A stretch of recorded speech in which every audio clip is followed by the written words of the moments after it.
Hello, everyone. Welcome to Overcoming Staffing Shortages with Technology, Innovating Amidst Uncertainty. It's a program that Matter is producing together with our member company, CareSignal. I'm Stephen Collins. I'm the CEO of Matter. We are a healthcare technology incubator and an innovation hub with a mission to accelerate the pace of change of healthcare. We are delighted to produce today's program with CareSignal. It's a company that was founded in 2015 to provide remote monitoring for value-based care organizations. The company leads in developing evidence-based healthcare technologies to deliver clinical and financial returns for patients and healthcare organizations who have the most to gain.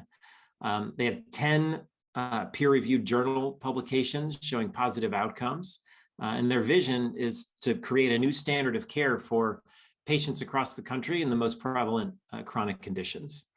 CareSignal was acquired last year, congratulations, by Lightbeam. CareSignal's CEO, Blake Marggraff, will facilitate a discussion with a number of experts. Blake himself is a serial entrepreneur. He previously co-founded and grew an education technology company called BetaBox Labs.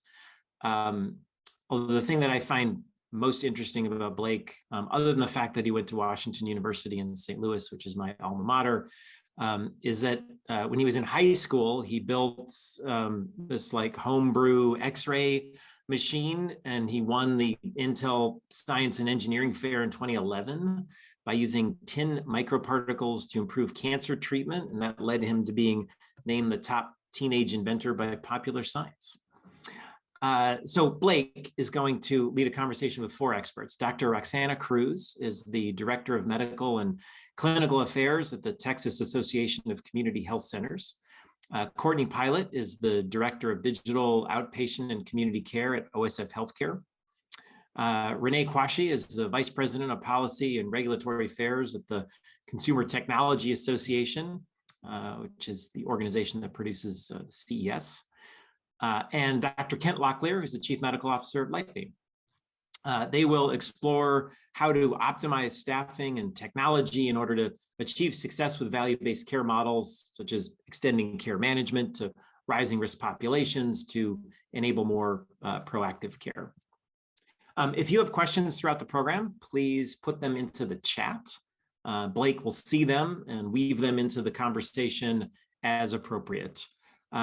Thank you, all of you, for joining us. Thank you especially to our panelists, and most especially to Blake for your partnership and your collaboration on this event and others like it historically, and hopefully more in the future. And Blake, I'll turn it over to you. Thank you so much, Stephen. It really is a privilege to work together.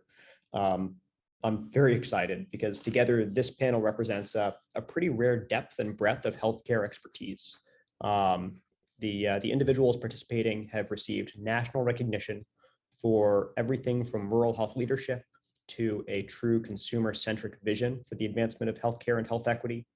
Our panelists have also driven major clinical and technological innovations years, or in some cases even decades, before there was national consensus that we do need to combine solutions to solve the staffing shortage and focus on health equity for populations that are traditionally overlooked or disenfranchised. And those 2 topics are, of course, now at the top of everyone's mind. As Stephen mentioned, throughout this discussion, please submit any questions that come to mind. If your question pertains to a specific panelist, feel free to name that individual and I will direct accordingly, or you can keep it general. And thanks again, sincerely, for the partnership and hard work of Stephen, Erica, Emma, the entire Matter team. You've built a world-class innovation ecosystem, and it is the reason that, that we're able to put this together today. We're going to go ahead and dive right in. I'll start with questions that are directed at an individual panelist. And of course, panel, please then feel free to respond from there. Before we do that, let me ask Dr. Cruz to introduce yourself, followed by Courtney. Dr. Cruz, all you. Thank you. And I am representing the Texas Association of Community Health Centers, or TAC, which is a federally designated primary care association for the state of Texas. We're a membership organization for all of the federally qualified health centers here in Texas. And I'd like to tell you a little bit and spend more time on on our FQHCs, or federally qualified health centers, just to give you some background and context for this conversation. FQHCs provide comprehensive primary health care services to underserved communities across the state of Texas. That's urban, rural, frontier, and health centers increase access to care by reducing patient barriers like cost, lack of insurance, distance, and language, which are the primary ones here in Texas.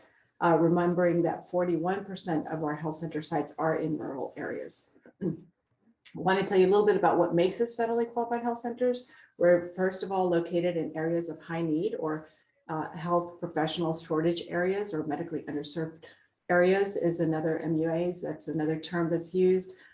We have a comprehensive set of services offering medical, dental, behavioral health, pharmacy, and support services to our patient populations.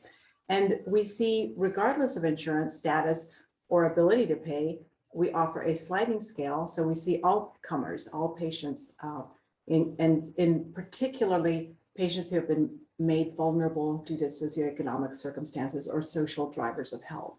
And then, of course, we're consumer driven. This is what quite unique to us. At least 51% of every health center's governing board must be made up of patients. So that is what is unique for federally qualified health centers. Again, we have 73 health centers across the state of Texas with over 650 sites. And last year alone, we saw 1.6 million patients through 5.6 million clinic visits. Thank you. Thank you, Dr. Cruz. That's humbling. Courtney, all you. Yes, my name is Courtney Pilat. As Blake said, I'm the Director of Outpatient and Community Care for OSF Healthcare, which is a not-for-profit Catholic organization that's primarily based in the state of Illinois. We do have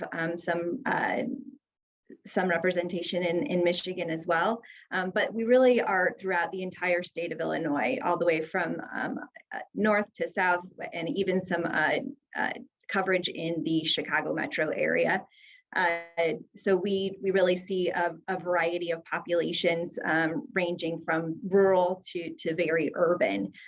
So, trying to understand how to use digital tools to connect with those populations, as well as addressing some of the social barriers that may be present depending on all of those situations. So we have 14 inpatient facilities, a variety of outpatient facilities, and establishing connections with community-based organizations to provide optimal care to those that we serve.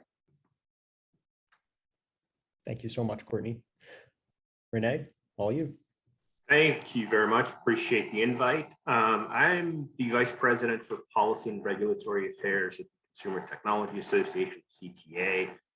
That was mentioned earlier. We own and host CES, which is a large tech trade show that we hold in Las Vegas every year. CTA is a trade association representing the technology industry. We touch almost every aspect of the tech industry, from drones, vehicle tech, fintech, digital health, smart cities, food tech, space tech, you name it, we touch it in some way. We have about 1,500 member companies. Now I would say about a third touch on health in some way.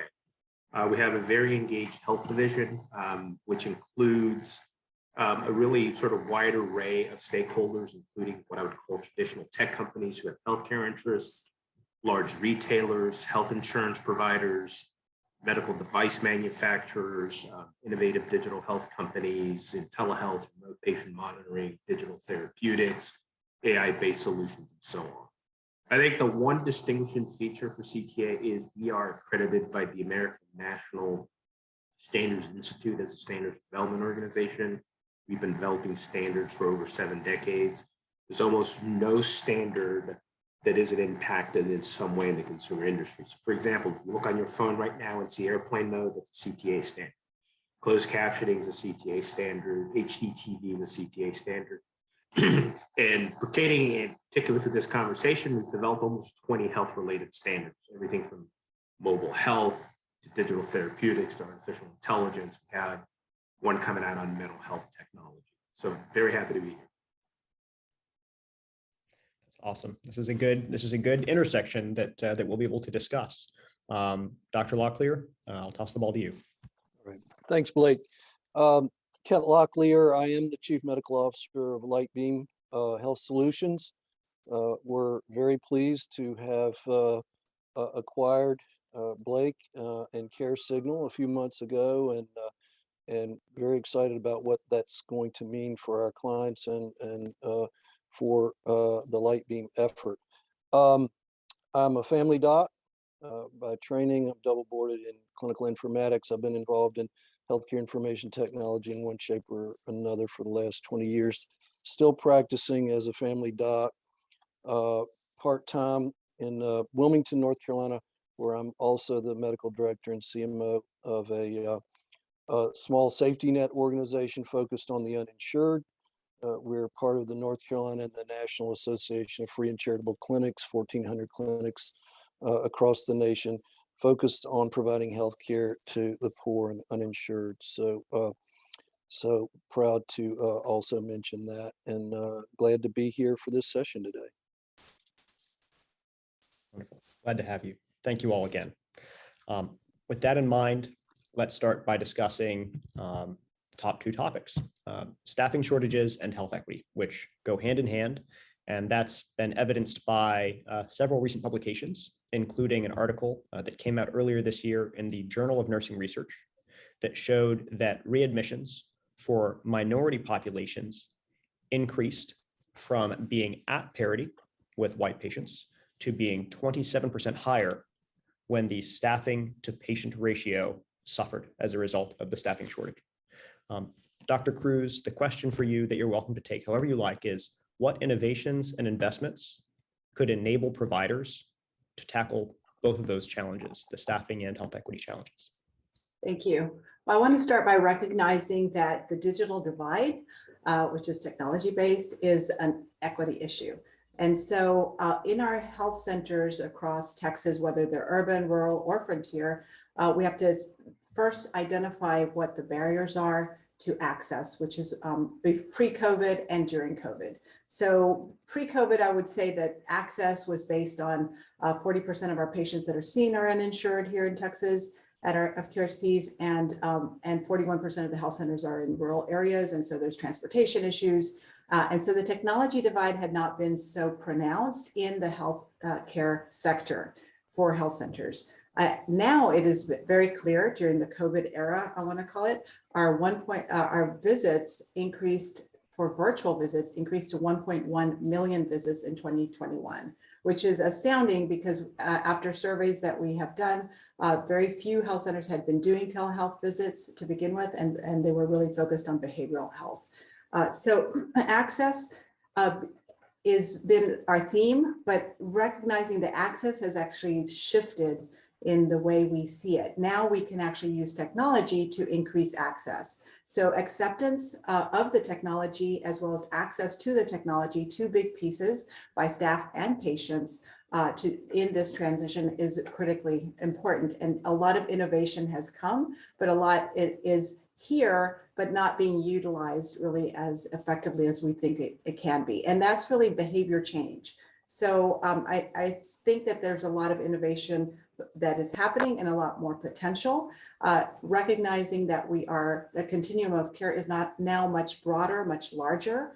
It's more like our arena has grown, which is great, but now we have to get that to the patient and staff, right, as our organization, since we're nonprofits, that has posed a great amount of difficulty. We've certainly recently partnered with CareSignal as a remote patient monitoring service, and then considering other additions and innovations are remote patient monitoring devices, which is different from the service, right? But aligned with it as well.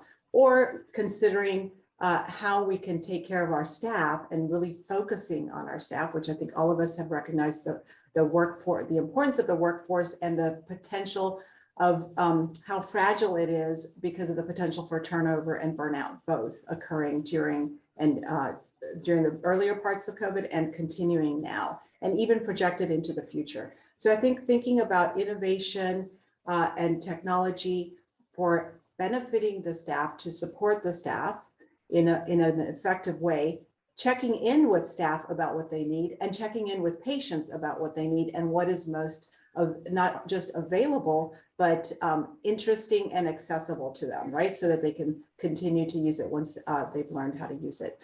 But going back to the digital divide, just recognizing also that that is still very prevalent, particularly in rural areas, not just in Texas, obviously, but really magnified during COVID. So I think those are the things I'd like for us to consider as we talk about innovations in technology.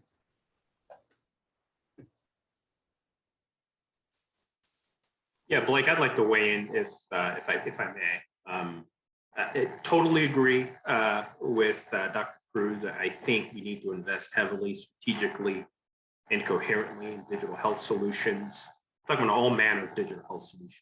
Telehealth, remote patient monitoring, as she mentioned, clinical grade apps and wearables. If you look at the increasing sophistication of some of those solutions, I think they're going to play an important role in addressing some of the issues we're talking about here.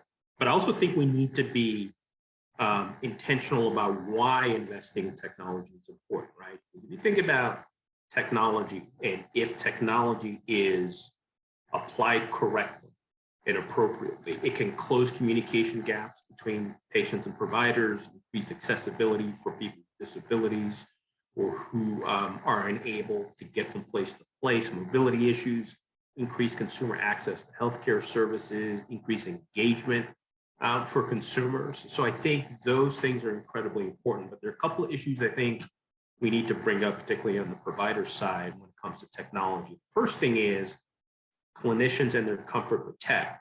I remember I was at a conference at Georgetown University talking about digital health and all this great technological innovation, and a medical student stood up and basically said, look, we don't learn this stuff. It's not part of our curriculum.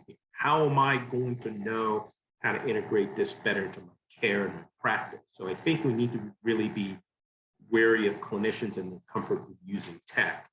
And the other thing, the other issue which I'd like to bring up, and we've heard a lot of this at last CES, a lot of clinicians said, look, technology is great in a vacuum, but in practice, it's incredibly difficult. And in fact, technology is making practice harder. We don't know how to integrate a lot of these technological solutions into our work. And it's just exacerbating a lot of burden. So those are some issues that maybe if we have time, we can explore, but just wanted to bring those up. Yeah, I think you bring up an excellent point. As a clinical informaticist myself, I'm a nurse by trade, but I do have background in informatics, but it's all about getting the technology to fit within the workflow of the provider and fit well, and not produce some of the unintended consequences that sometimes you see when it's not a good fit because people find workarounds or there's missing data. So yes, definitely, recognize the need to make sure, and there's so many technologies being added to the landscape and making sure they all fit appropriately, not only for the clinicians, but also for the patients, because it requires engagement on both sides, right? And I wanted to go back to what Dr. Cruz had said as well, getting people introduced to technology. That's one of the biggest barriers. And I think COVID presented a unique environment for people to kind of be forced to be introduced to it to some degree, which was kind of nice. We had a bit of a captive audience that had no choice but to engage digitally because they were isolating or quarantining. And as a part of that, OSF recognized, we actually had an agreement with the state to support a section of the state that was isolating or quarantining at home and providing support to those patients from a clinical perspective, but then also from a social needs perspective. And so we established a team of they were called pandemic health workers. Now they're called digital health workers. So you can think of them as like a community health worker that is out there to not only provide connection to community resources, but also digitally upscale our patients and provide that more facilitated introduction to healthcare technologies so that they can be equipped to kind of navigate that space, understand what's of meaning and valuable to them, kind of that patient-centered facilitated introduction to digital tools, but then also connecting them with their local community-based organizations. So, establishing those connections as a healthcare system so that we can provide meaningful connectivity and stickiness with those community-based organizations. And it's not just here's a list of the different services that are available. Here you go, good luck with that. It's more of that facilitated closed loop connection to those community-based organizations so we can truly make a difference when it comes to addressing some of those social needs that we know are so prevalent, but not always addressed. Yeah, I couldn't agree more with all three presenters, and it's really interesting. I'd made some notes coming into the presentation, and each presenter sort of touched on one of my bullets. I was gonna make the observation that, and we saw this in COVID, that when you see this correlation between reduction in staff for whatever reason, and a deterioration in the service provided, you have to assume that that whatever processes were in place were highly labor intensive, and that's the connection. COVID exposed some of those labor intensive processes, and the problem, if you look operationally at it, the problem with labor intensive processes, unless they're well honed, is that they're both variable, highly variable, and they become very inefficient. And so then you begin to see the downstream, which is stress on the providers and burnout, because we have them involved in a highly variable, highly inefficient set of processes, and they're not able to feel like their efforts are put to great use. Some of the comments have fed right into how you can address that. So providing, particularly to the patients, but also to the providers, technology that hits the right tone, meaning that it's manageable from the perspective of the user. It's simple and straightforward, and where it can be, that it's self-service and it's intuitive. Also leveraging community resources. I'd made some notes about community outreach. In our community, we have a concept called community paramedics, and they're very much tied into what we're doing here in the clinic, and we can leverage technology to facilitate that collaboration. So I just think that the comments have all been spot on and really appropriate for this particular question and challenge. So thank you all. Completely agreed. And I think that's a great opportunity to dive into another area of scaling staff, which is delivering top of license care. I think top of license, starting in mid 2019, became one of the hot concepts. And I can speak from experience and say that Courtney and OSF broadly have been national leaders and innovators. Courtney, question for you: how do you and how can we continue to enable top of license care? Yeah, thanks for that, Blake. And honestly, top of license care, at least in the nursing world, has been a known and a hot topic even pre-pandemic. I mean, we knew that there was a wave of retiring nurses coming up that were not going to be, backfilled by nurses in nursing school at the time. So we anticipated that. And then there was an exacerbation of that with the pandemic. So we had early retirements, people moving away from the field, not to mention some of the, I've heard of people moving away from the field given the recent litigation around the Vanderbilt situation. So just a lot of those things going on in the world contributing to a limited staffing. So obviously need to make the most of the clinicians that we have. And I don't think it would come as a surprise to anybody that leveraging digital tools and the scalability that they support is one of the primary ways to address that. And it allows you to engage with a large volume of patients. It lets you prioritize patients by categorizing into the appropriate acuity as far as connecting with them with outpatient services or even acute care services. And then it lets you target your communication. The copious amounts of data that we have, we can target our outreach and communication, that automated outreach and communication, to address particular patients' needs and the conditions that they are working through. And then we can leverage the platforms, the digital tools that our clinicians have and already have to prioritize engagement with patients as well. So doing that proactive automated outreach to surface the patients that need us and being readily engaged with those when they do. So I've been in the world of telemedicine for almost 10 years now. And, pre-pandemic, I was always pushing telemedicine, really wanted to get it well adopted. I knew it was the future. Obviously, the pandemic pushed that very quickly, and it's a very exciting time as far as getting telehealth and digital solutions out there and available to people. Still, obviously, a lot of struggles around reimbursement and some of the regulations associated that, we've made a lot of progress on in recent years and hope to make more progress in the near future. But in my experience, I've seen telemedicine programs be wildly successful and then other ones that have failed miserably. And a lot of it's related to that fit, right? That fit problem that we saw. It didn't fit well, so it wasn't well adopted. But some of the things that I've seen in addition to that is, those programs that were successful, we had a fully engaged team. You had somebody that was fully on board. You had engaged clinicians, engaged leadership, and a dedicated team to it. It wasn't just some one-off thing that they were doing. It was something that's what they do. That's how they operate.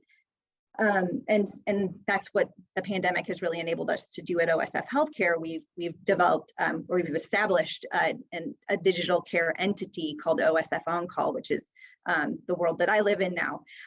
But it's that team that is dedicated to supporting that patient in the digital care model and being ready and available and connecting with patients in a timely manner when they're engaging with us. And it's not a delayed response. And it's that proactive outreach in addition to the automated engagement piece that really makes a difference as well. Patients will engage with automated outreach, but when they see that live person that's engaging with them as well, they're going to be more likely to engage back with us. And we have seen that time and time again. We received, an overwhelming response to the support that we provided to patients that were isolating and quarantining at home, and we're continuing to see that as we expand beyond the COVID population. And then in the end, we've had an EHR available to us for quite some time now, and it's that optimizing the use of it, right? I don't know that everybody really understands how to use digital tools as efficiently as they can. And it's, it takes time, right? It takes time and an investment in that, understanding the optimal use and then disseminating holding people accountable for using it optimally. And of course, that's much easier said than done. And then we're always adding more technologies into the landscape, which is great. But we just have to make sure, to Renee's point, that it's a good fit and it's not going to clutter things unnecessarily and provide a poor, disengage our clinicians and in turn disengage our patients. So to Dr. Locklear's point, making it usable, right? Making it flexible and easy to use. So thank you. I just wanted to piggyback a little bit on that regarding the usability and availability and accessibility and awareness of what is available, and also creating I think a broad, while we are talking to clinicians and staff, non-clinicians included, because of the operations component of this for workflows, is thinking more broadly about how the continuum of care is much larger, and then how each piece fits in, as well as how each piece fits in optimally with our workflows. So there's a lot of behavior change that has to occur. So it's making people aware, comfortable with the options, and then giving them some best practices, I think, is beneficial about what works best for whom, and then bringing others into the fold, whether it's clinicians, staff members, clinical or non-clinical, as well as patients. And that patient, I'm glad to hear that OSF has I wrote down digital health worker, I think is what you called it. I think that's a great term and a great role, because we have a lot of community health workers who do outreach and who could be and have begun to do some patient navigation for technology. So I love to hear that. Thanks. Just to add a little bit to this, so we talked about top of license practice. And I think one potential issue there is sort of what I call the internecine clinical turf war. So the New York governor just signed into legislation a law that would allow NPs to practice without supervision from a medical doctor. That brings to about 25 states, and I think the District of Columbia, that allow the so-called independent practice. And this is on top of the Massachusetts governor earlier this year signing into legislation a law that allowed the independent practice of physician assistants. And then you look at all the controversy around the Biden administration's Test to Treat initiative, which would allow pharmacists to administer antiviral drugs to patients who tested positive for COVID, which has been met with some backlash for some groups. So I think as we talk about top of license, we need to also understand that there are a lot of turf wars among clinicians about who can do what and when. And I think we're getting better about it, but it's something to keep in mind.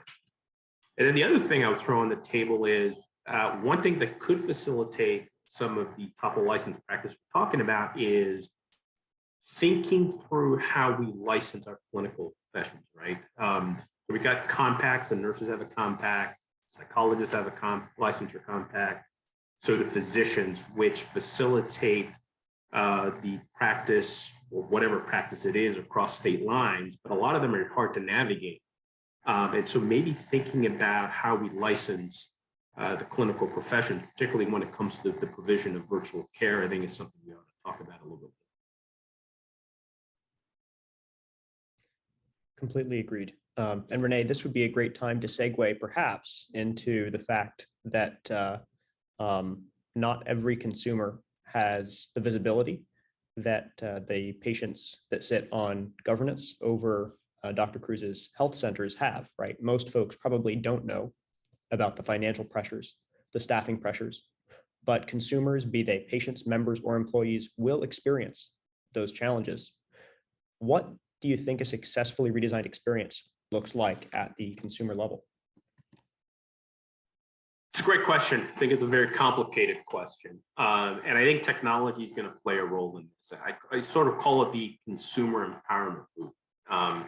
And unfortunately, this empowerment movement has only reached certain segments of our population. I think we need to be much more mindful about how we scale that so that the people who need it most actually get it, right? And so what am I talking about? I'm talking about things such as self-monitoring tools. Again, earlier on, I talked about clinical grade apps and wearables, smartwatches, Internet of Things solutions, sensors that are available on the market today. And just to give you a few examples of some of this technology, at CES, there was a company there that had a sensor that you place under your mattress, and it collects data overnight about breathing patterns, heart rate, body movement, and can flag issues like heart rate instability and respiratory rate depression. Think about how incredible a tool is, but who's going to get that tool, right? I was part of a group that tested a bunch of wearables, including some rings and some other things that measured almost every metric you could think of, and did it phenomenally well. And so the consumer is able to get a lot of information at their disposal that they otherwise wouldn't.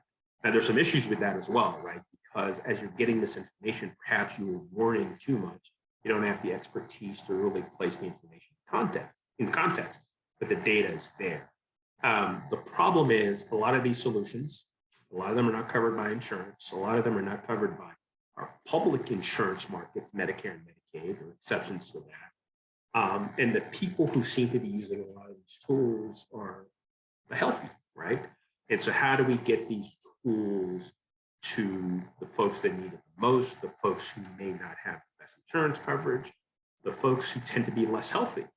And I think that's an issue there. And even if we're able to get those tools and solutions to those folks, We need to make sure that folks are health literate and digitally literate enough to leverage those solutions to the best of their ability. And I think that is a huge issue. CTA formed a health equity and access leadership coalition. We called it HEAL Coalition for short, where we looked at these issues and made a series of recommendations about how we can actually get digital health to consumers that need it the most. So I think those are some of the things that we're going to need to really address seriously as a country, because these staffing shortages are having real life effects. And I could give you just two personal examples for me. So about pre-pandemic, our normal primary care practice that my family uses decided to go concierge. And so we had to find a new primary care physician. It took us 8 months before anybody would accept us. And I think about that we're educated, sophisticated people who have to navigate this very complex system. I can't imagine folks that aren't as literate or knowledgeable about the system and what that does to them. So that's the first thing. And then my adult son needed a doctor's appointment, called in to our primary care physician, and the next available appointment was 7 weeks down the road. It wasn't an emergency, obviously, but I'm thinking about that. I'm thinking about how we consume outside of the healthcare context, the immediacy, whether you're talking about food, streaming, shopping. And here's a kid who's got to wait 7 weeks before his primary care physician, to see him. And I think technology is going to play a role in addressing some of that, but we can get into. I'd like to hear what the rest of the panel has to say about some of these issues. Yeah, so here again, I think it's really amazing how our thoughts are all lining up. And the comments on this topic that I were going to make is it reminds me of I hosted a panel years ago that included Newt Gingrich in his opening comments. He said, "The older I get, the more interested I am in healthcare," and I'm sort of at that place. I probably am the senior member chronologically on this panel, and so it's hitting home right now. And I would encourage anyone who's thinking about these topics to think like a patient, okay, and even think about your own experiences. So phones that go exclusively to voicemail or take you to a convoluted phone tree.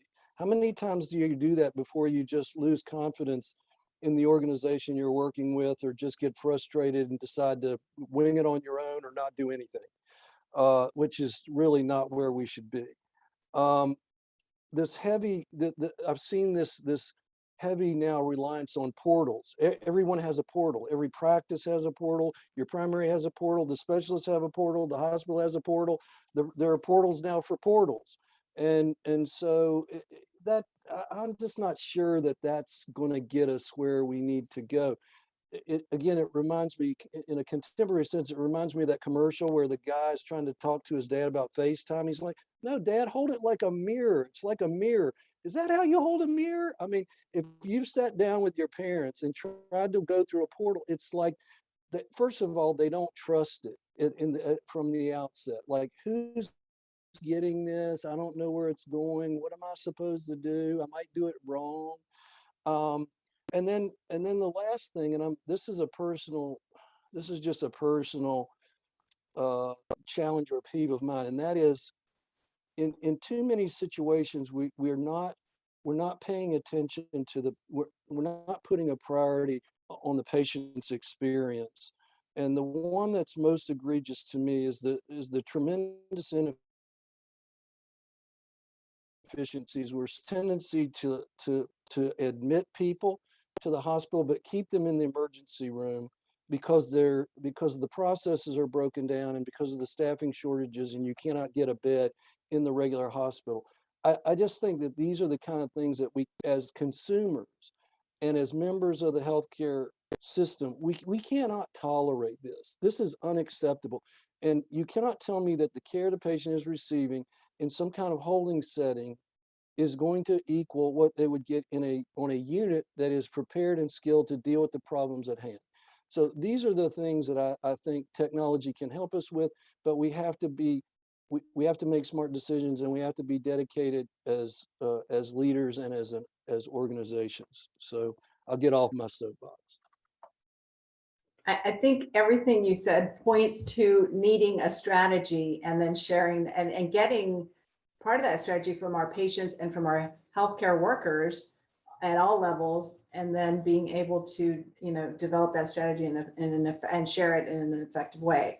So yeah, I mean, the potential is there. I think we all see that. Technology is advancing, whether we do anything or not, which is great. The problem is that we're moving very slowly, but a lot of it having to do with recognizing that we're talking about human behavior, and human behavior takes a long time to change. I think that it's a lot more likely that it will change when there are the conveniences and efficiencies that are demonstrated. And I think that that is part of our role, to show those efficiencies.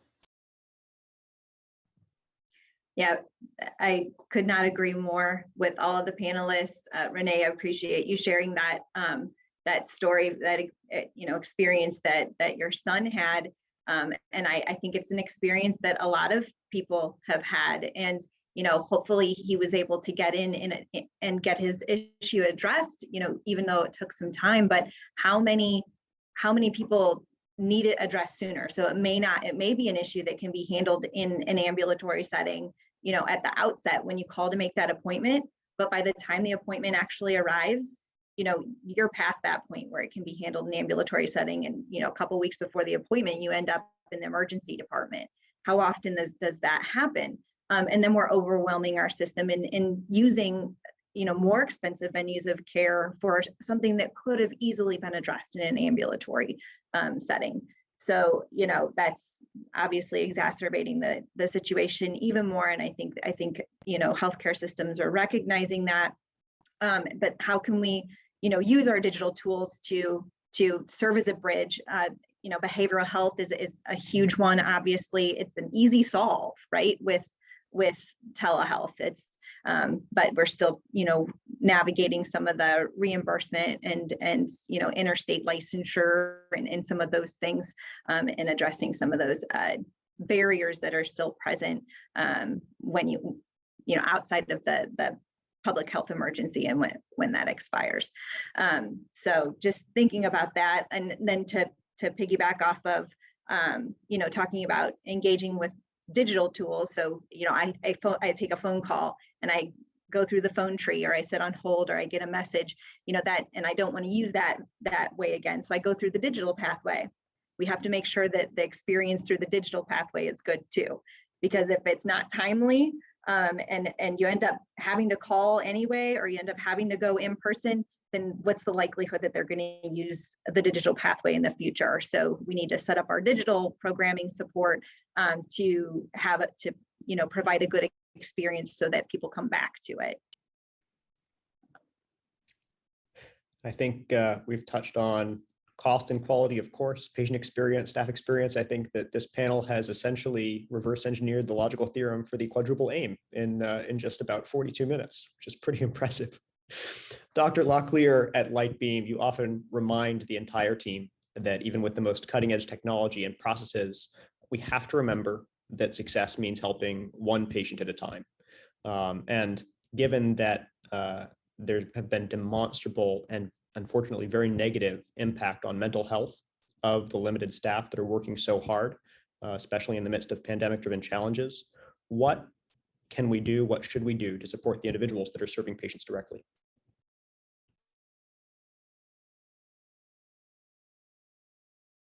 Oh, and I think you're muted. Okay, thank you. I was.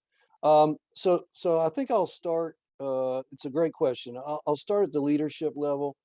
And so one place that I always go when I'm working with an organization, and whether it's an organization I'm leading or one I'm consulting with or working with, is to look at their mission and value statements. And in almost all cases, they're very aspirational and they're very compelling. But what I would say is that they are more than just a needlepoint on the wall. They actually have real value.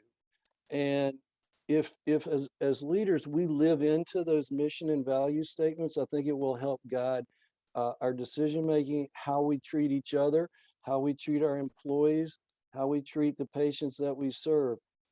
Those are the organizations that stick to those very aspirational mission statements and their very compelling values are the ones that I see successful. And if there are examples of very high profile large organizations that emerged early in COVID, some of the New York and New Jersey facilities that were just overrun, the lines were long and the work hours were tremendously heavy. But the leadership of some of those organizations really stepped up, and they lived into their mission statement. And I think that that's important from the outset. I would encourage groups to have well-defined processes, but you need to allow your organization to flex when necessary. So it's fine to have processes. Processes are great, and they do help us maintain the kind of care processes and outcomes that we're trying to achieve, but you have to be willing to flex. And in order to do that well, you have to listen to the frontline folks.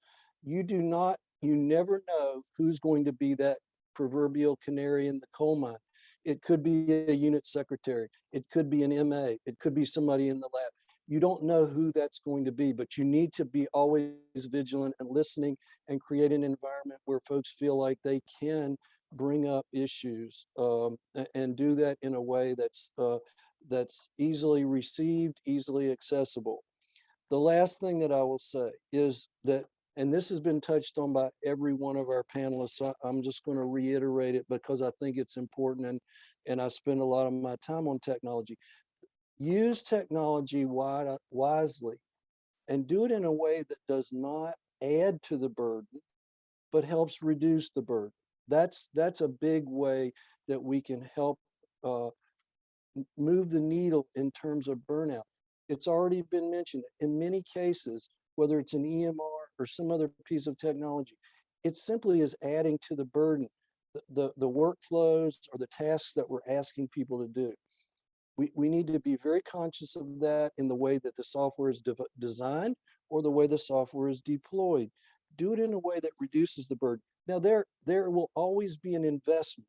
And I think it's important that we do an ROI analysis on the use of the technology, not just the financials, but what is the return? What is that user getting in return for the use of that, the time and the energy and the focus that they're putting into using that technology? What is the return on that investment? And it has to be positive. That return on investment can be something like a better outcome. If people think they're going to get a better outcome, they will be happy to use the technology. Okay. It could be an improvement in the patient's experience, the use of that technology. And it also, to this point, it could and should be an improvement in professional satisfaction and reduction, hopefully, in provider burden and provider burnout. Those are three things that I would recommend on this topic. I'm going to applaud that. Yeah, that especially, I think that ROI concept that goes back to the providers, goes back to the patients, goes back to the staff, not just one sector. And I think that that's what happened with the EHRs. They're great reports that some of them can produce, but only a certain group benefits from that. Right. Thanks. Yep. Yeah, the only thing I'll add is I'm not a clinician, so it'd be great to get the view of the clinicians on the panel, but it seems as if administrative burdens, the sort of things that take up time that are not directly related to clinical care affect clinicians a great deal. And so to me, I think what the technology sector needs to do a better job of is designing technological solutions to reduce some of that administrative burden. Now, some of that is because of the way we pay for healthcare services in this country, and that's a different conversation. But I think even with that in mind, I think there are ways in which technology can be better designed to help reduce some of those administrative burdens. You're starting to see that in the use of AI and ML solutions on the back end. But you also start to see it in patient care. There was a great article in the Wall Street Journal last week about the successful use of AI solutions in an emergency department. It's a great article at how it's being used effectively to identify patients at highest risk for sepsis and other complications. So I think technology can add a burden, can complicate lives of clinicians, but I think better designed technology can also be part of the solution. And I think that's the rub. That's where I think that transition is starting to take place. And I think technologists are starting to understand it. Yeah, I think that's spot on, everything that you have said. I'd like to go back to what Dr. Locklear said about incorporating the frontline providers in developing the processes and designing the solution. I have found that to be critical to establishing successful digital programs. So we're always bringing them to the table, constantly going back. I mean, it's an iterative process, right? There's always room for optimization. You're adding different technologies. There's different use cases. So just always trying to change things based on feedback provided and being upfront with that in the beginning, telling them, we want to put something together. We want to have a good process, but knowing it's probably not going to be perfect right out the gate. And we're going to be flexible and change it as appropriate so that we can meet your needs and the needs of the patient.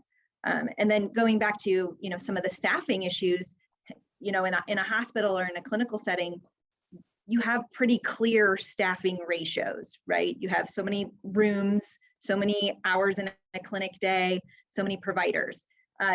In the digital space, it's scalable, which is fantastic, but we have a variety of acuity of patients that we support through a variety of different programs. Some patients we're touching base with on a daily basis. Other ones, it's more weekly. Other ones, it's every month.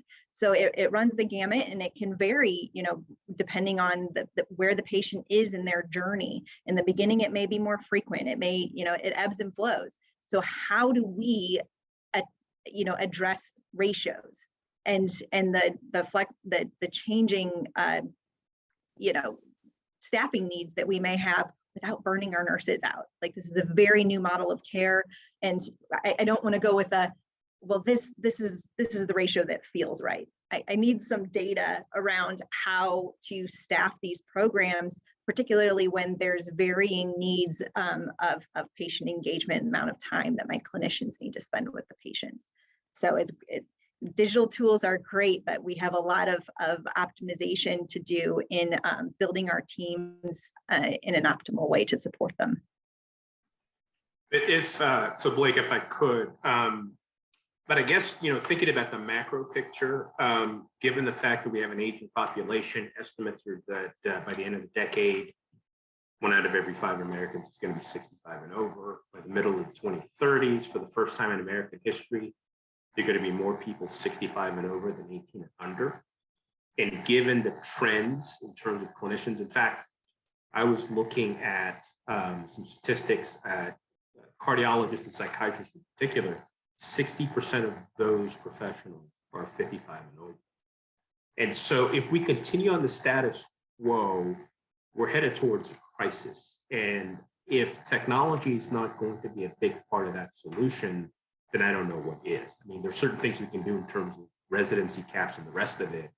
But I just want the audience to understand that we're headed headlong into a crisis, and what are those solutions? And I think technology has to be a big part of it. Perhaps well-standardized technology where when it is deployed, it is consistent, not only for staff, but patients as well. We're doing really well on time. We're going to move into a bit of a lightning round. And hopefully for everyone watching, this is one of the more optimistic lightning rounds, because the final question here is, it's been a rough 25, 26 months, no question about it. I would like to invite everyone to share, and René, I'll toss this ball to you first to share if you like. What success stories, what inspiring stories, whether it's regarding clinicians or consumers, have you been fortunate to observe over the past couple of years in hard times? Well, I think just generally speaking, obviously, we are a more resilient country than I think we thought.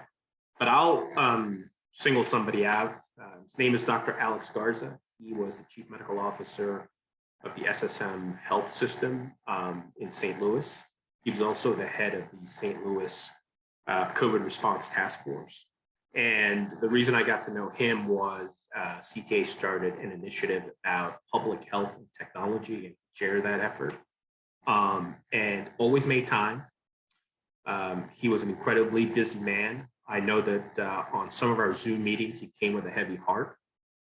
He was dealing with a lot of misinformation, distrust, unnecessary deaths, unnecessary infections, but still kept going.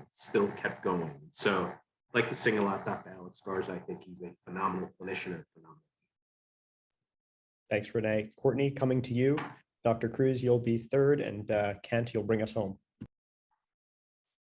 Yeah, it's hard to speak to just one particular story. I mean, our COVID support that we provided to patients in their home, our pandemic health worker program, which is what we called it. We have nurses that connect with patients via digital platform, and the patient satisfaction surveys that we put out, we had a really good response rate. I think we were like 20 to 30% response rate, but the free text comments that they would provide in response were just overwhelmingly positive. We had 97% positive responses, and the other 3% were neutral. We didn't even have any negative responses, which I'd go back and I'd question the data. Are we missing something? But they saw such value in the program, and some of the free text responses that they would provide were along, I really felt like the team was there for me. I had them available at any time. They made me feel better. We had a question around, did you feel scared or worried at any time? And if you did the having access to this team, connectivity to this team, provide you with some degree of relief?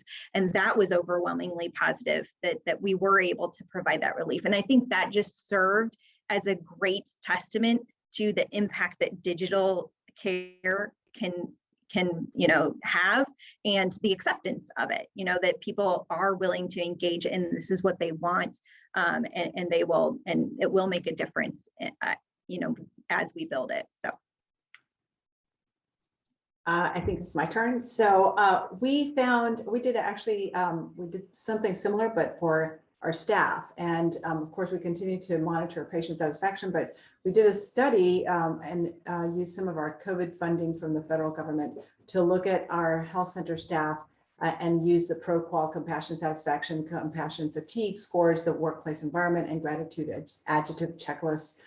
So it was a really thorough study, and an outside UT School of Public Health did the analysis for us. And we found that actually we were impressed with how well our staff and the resilience in our health centers had done. And we were impressed because this is a time where there was still, a lot of peaks of COVID, surges of COVID, not just one peak. And what we found was that it was likely related to that mission-driven viewpoint of serving our patients. So our staff are from the communities, and the communities they serve are their neighbors, their friends, their families. And so this piece was a news to us when a lot of other compassion fatigue and satisfaction scores for staff was going down in other sectors, but in ours it was particularly salient in that way. And we were really pleased that TAC was able to respond to really support the staff. We shifted our focus from patient support to staff support so that they could use the tools, switch to telemedicine, adapt their workflows, and really change everything very quickly. So yeah, it was a great, and a lot of great stories came from that, but that's what made us dig into it and look at it as a study. Thanks. Dr. Locklear. Thank you. I'm going to make a couple of quick comments, one on the Lightbeam side and one on my practice side. So on the Lightbeam side, one of our clients, the Colorado Community Managed Care Network, CCMCN, did early on in COVID, they took a tool set and very quickly developed a way to take in ADT information from their HIE sources, and built a really sophisticated heat map. They cover a large regional area. They developed this ability to populate this heat map and they could get ahead of the outbreaks and get the word out to their regional communities and get the word out to the high risk. They had already identified the high risk patients, and so they could tell them, hey, it's getting hot in your area. Use the utmost caution.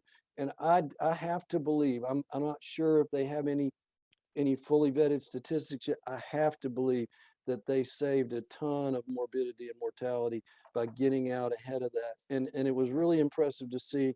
They did it very quickly. It was super cool and I thought very, very effective. On the Cape Fear Clinic side, again, we're a small organization. We take care of a lot of uninsured, some Medicaid, but we just decided at the very beginning of COVID, as we started to hear that our population, our target population was at greater risk, we said we're going all in on COVID. So over the last 2 years, we ramped up a very aggressive vaccine program. We've done over 5,000 vaccines. I mean, I have a staff of like 8 people. We've done like 8,000 vaccines.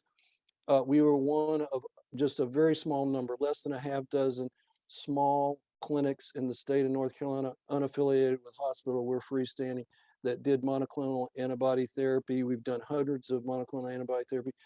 We did so much that the word got to the governor's office here in North Carolina, and Governor Cooper came down and spent a half day with us. And that was a big day. That was a big day for our clinic. So props to my folks here in Wilmington and our Lightbeam clients for all the work they're doing. That's phenomenal. Thank you. We'll wrap it right there. Dr. Cruz, Kent, René, Courtney, I can't thank you enough. Thank you everybody for taking the time to join. Have a good rest of the day.